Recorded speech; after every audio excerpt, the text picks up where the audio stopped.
ముగ్గురు ఇంజనీరింగ్ ఇప్పుడు నేను ఇంజనీరింగ్ చదువుకుని బాగుపడింది ఏం లేదు, ఇంజనీరింగ్ సంబంధించిన ఉద్యోగం నేను పెద్ద చేసింది ఏం లేదు. సో అలా నాతో పాటు ఒక ముగ్గురు కుర్రోళ్ళు ఇంజనీరింగ్ చేసి ఎందుకు పనికిరాని ముగ్గురు కుర్రోళ్ళు వాళ్ళ ఫ్రెండ్ పెళ్ళికి వెళ్ళి వాడి జీవితంతో ఎలా ఆడుకున్నారు, అక్కడి నుంచి టైంపాస్కి నలుగురు అబ్బాయిలు కలిసి గోవా వెళ్తే ఏం చేస్తారు, గోవా వెళ్ళినప్పుడు సినిమా కాబట్టి ఎంతసేపు వాళ్ళు గోవాలో చేసి చూపించకుండా ఒక చిన్న చూపించాలి కాబట్టి ఒక చిన్న క్రైమ్ యాంగిల్ పెట్టాం. మళ్ళీ క్రైమ్ యాంగిల్ పెట్టాము కదా, నా క్రైమ్ యాంగిల్ ఏంటి సిల్లీగా ఉంది ఇది ఏదైనా రేపు రివ్యూలు రాయడానికి కూడా లేదు.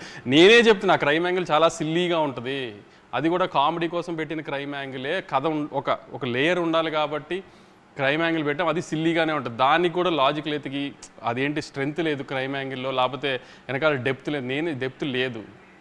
ఒక నలుగురు కుర్రోళ్ళు గోవా వెళ్ళి టైంపాస్ చేసి ఎంజాయ్ చేస్తూ చేసిన ఫన్నుని నెక్స్ట్ హై యాంగిల్లో తీసుకెళ్ళి ఒక హై ఎండ్లో చిన్న క్రైమ్ యాంగిల్ పెట్టి దాన్ని ఫన్ టోన్ చేసాం వీళ్ళంతో పాటు ఈసారి ఎలా చేశారని. ప్లస్ ఎప్పుడు